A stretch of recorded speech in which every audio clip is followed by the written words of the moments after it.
Olá pessoal, sejam bem-vindos a mais uma aula do curso de Cloud Practitioner, a primeira certificação lá da AWS de nível mais básico. Então antes de começar aqui, já dê um like, compartilhe, assina o canal e bora aqui para a aula tópico 1, Cloud Concepts.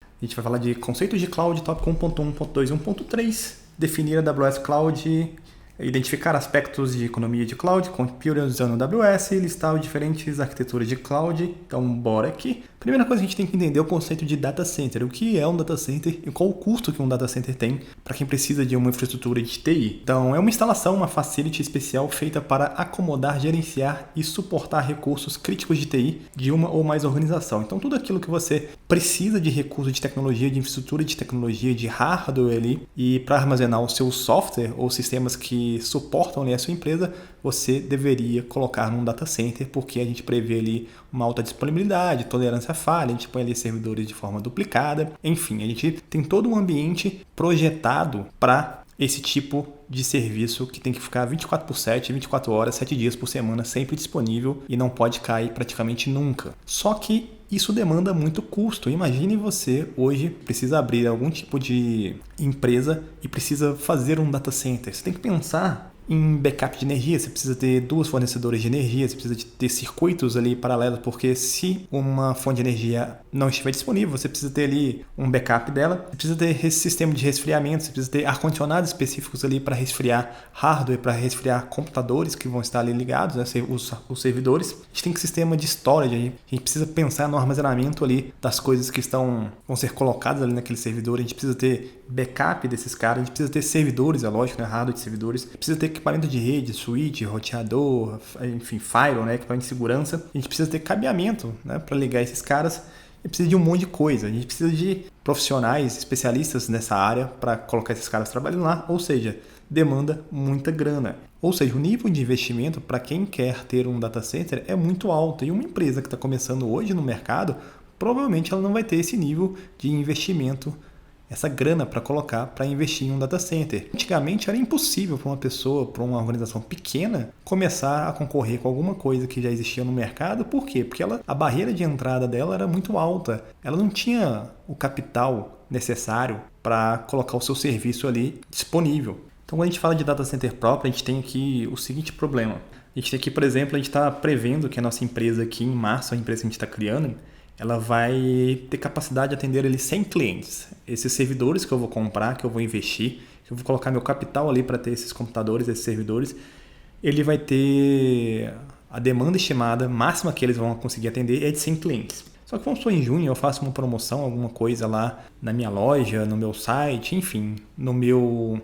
empreendimento, que eu espero ali que vão ter 200 clientes agora, ou seja, eu vou dobrar ali o número de clientes que vão estar acessando os meus serviços ali que eu estou disponibilizando. Só que os meus dois servidores que eu comprei anteriormente não conseguem atender esses 200 clientes. Eles foram projetados, eles foram dimensionados para atender ali 100 clientes. Se eu vou atender 200 agora, então eu preciso, por exemplo, comprar mais um servidor. Eu preciso investir essa grana. Eu posso fazer um scale up ou um scale out. Posso simplesmente melhorar os servidores existentes, colocar mais memória, CPU e tal, ou comprar mais servidor. Só que o que acontece? Vamos supor que em julho eu não tenha mais essa promoção, e em julho é um mês fraco pelo meu tipo de produto, o meu tipo de serviço que eu estou vendendo lá. E em julho eu tenho no máximo 50 clientes, então eu diminuí ali de 200 para 50. Só que os 3 servidores que eu comprei ainda vão estar lá. Eu não tenho como agora pegar um servidor aqui e vender ou vender 2 servidores. A minha infraestrutura já está pronta lá. Eu não vou pegar esses caras e desfazer deles. Qual é o problema aqui? O problema é que agora eu tenho subutilização da minha infraestrutura de tecnologia. Então eu tenho 3 servidores que são dimensionados para atender 200 clientes e só tem 50 acessando. Ou seja, eu tenho dinheiro ali que está parado, né? Eu tenho um investimento ali que está parado, que não está sendo utilizado. Vamos só que em dezembro eu tenho que atender 600 clientes. Até o final do ano lá, a galera recebe 13º e a minha empresa lá está bombando, eu vou atender 600 clientes. Qual é o problema aqui? Eu só tenho 3 servidores que conseguem atender no máximo 200 clientes. Quando eu tenho mais cliente do que recurso que eu consigo disponibilizar, os meus recursos não conseguem atender esse tanto de cliente, eu começo a ter ali perda de desempenho nos meus servidores e eles começam a até negar serviço. Eu tenho muita gente querendo acessar esses recursos e eu não consigo atender. Então a galera vai tentar entrar, por exemplo, no meu site, no meu e-commerce e não vai conseguir, a página vai cair. Ou seja, eles não vão conseguir comprar, então tem um prejuízo aqui. Para eu atender esses 600 clientes, eu tenho que comprar mais servidores ou melhorar esses servidores. Esse gráfico aqui, né, ele é muito injusto para quem está trabalhando aí e precisa de recurso tecnológico? Porque eu tenho que dimensionar sempre para o meu pico. Sempre para quando eu tenho um máximo de clientes. E quando eu não tenho essa utilização, as minhas máquinas ficam subutilizadas. Então eu tenho uma baixa eficiência porque o hardware e o software estão dimensionados para os períodos de pico. Então sempre eu vou ter que dimensionar para o período de pico. Mesmo que esse período de pico seja pequeno, seja de um dia, ou um mês, ou uma promoção que eu estou fazendo. Eu tenho um alto custo, né? Outras partes da empresa são baseadas no modelo de consumo. Tecnologia da informação requer alto investimento antes mesmo de começar a funcionar. Então, antes mesmo de eu ter a empresa ali e o meu site funcionando, por exemplo, eu já tenho que ter comprado meus servidores para colocar isso em produção. E falta de agilidade. Devido à complexidade, tecnologia da informação continua sendo a parte menos ágil de toda a empresa, difícil de modificar e manter. Eu já comprei aqueles 3 servidores. Se eu preciso agora de um, eu já comprei os 3, eu não vou vender 2 ali para ficar com um.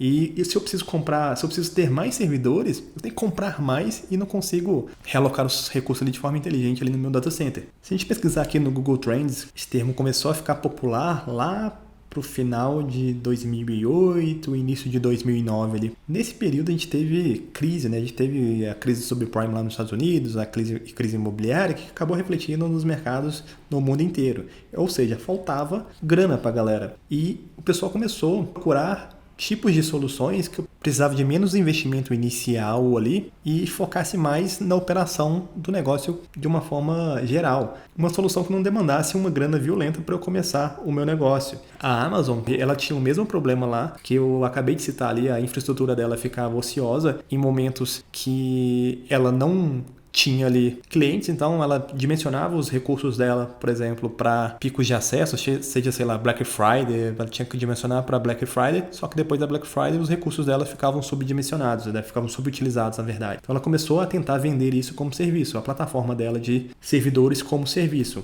Tem aqui uma frase que pode ser lida pelo Morgan Freeman, né? Aquelas documentários. Em um mundo onde a tecnologia da informação é cara, complexa e rígida, Cloud Computing permite usuários finais provisionar qualquer recurso de TI sem nenhum investimento prévio. Você só pagará pelos recursos que utilizar. Quase inacreditável. A primeira característica de um serviço em cloud é on-demand self-service, ou seja, você pode utilizar ou pegar aquilo que somente vai ser necessário para você, você pega aquilo que vai usar. Você vai ter uma elasticidade, então se eu preciso de mais recursos, o meu servidor vai crescer de acordo com aqueles recursos que eu estou precisando, e se eu não preciso daqueles recursos, o meu servidor também vai descer, ou a minha infraestrutura vai descer também, para não ficar ali subutilizada. Então eu escalo ou eu desço a minha infraestrutura de acordo com o que os meus clientes estão demandando. Eu posso fazer isso aqui em cloud. Eu tenho um Broad Network Access, ou seja, os meus recursos vão estar disponíveis no mundo inteiro. Então eu tenho uma plataforma global hoje na Amazon que eu posso colocar qualquer recurso disponível no mundo inteiro e com desempenho. Não adianta você ter um recurso disponível no mundo inteiro através da internet se você vai ter um delay muito grande. Então com cloud eu consigo deixar o meu recurso próximo do meu usuário que está em outro lugar aí no planeta sem ter perda de desempenho. E eu consigo medir esse serviço, eu consigo ter ali um billing, né, uma tarifação de acordo com aquilo que eu estou utilizando. E eu tenho planos ali, pacotes que eu consigo reduzir o meu custo ali de acordo com aquilo que eu estou usando. Então, qual é a ideia aqui das plataformas de cloud? É o famoso as a service.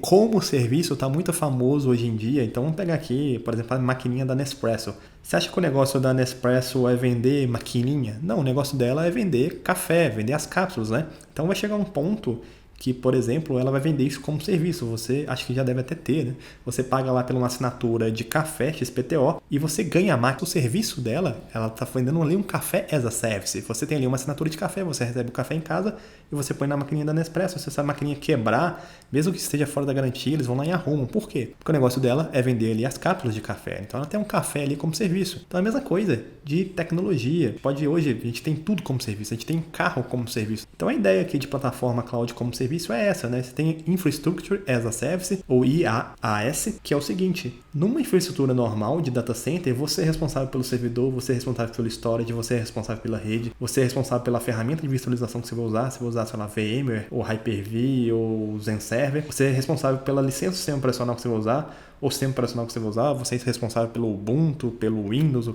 pelo Debian que você vai usar, você é responsável pelo software e você é responsável pela aplicação que você vai colocar ali também. Então você é responsável por toda essa cadeia. Com Infrastructure as a Service, você pode não mais se preocupar com servidor, com storage, com rede, com virtualização, porque você compra isso e esse serviço, essa infraestrutura vai estar sendo disponibilizada por alguma plataforma de cloud. Por exemplo, uma plataforma de cloud famosa que vende infraestrutura como serviço é a Amazon Web Services. Se você coloca um servidorzinho seu lá na Amazon, você pode nem saber onde isso está. Você pode colocar lá, está num data center aqui em São Paulo, enfim, numa região em São Paulo, mas em qual máquina está? Você não sabe. E qual tipo de switch que está ligando esse servidor? Qual tipo de cabo? Cara, você não tem ideia. Em tudo aqui está abstraído e você compra aquilo ali como serviço e você paga de acordo com a sua utilização. A Amazon hoje tem uma infraestrutura global, depois a gente vai falar mais sobre ela, que ela está espalhada no mundo inteiro, tem zonas de disponibilidade aí no planeta inteiro. Só que não existe só a Amazon, né? A gente tem aqui vários outros players. A gente tem o SoftLayer da IBM, Microsoft Azure da Microsoft, e Google Cloud Platform, Dimension Data, Hackspace, CenturyLink, mas a líder de mercado aí com 20% aí a mais do que a segunda colocada é a Amazon AWS, a Amazon Web Services.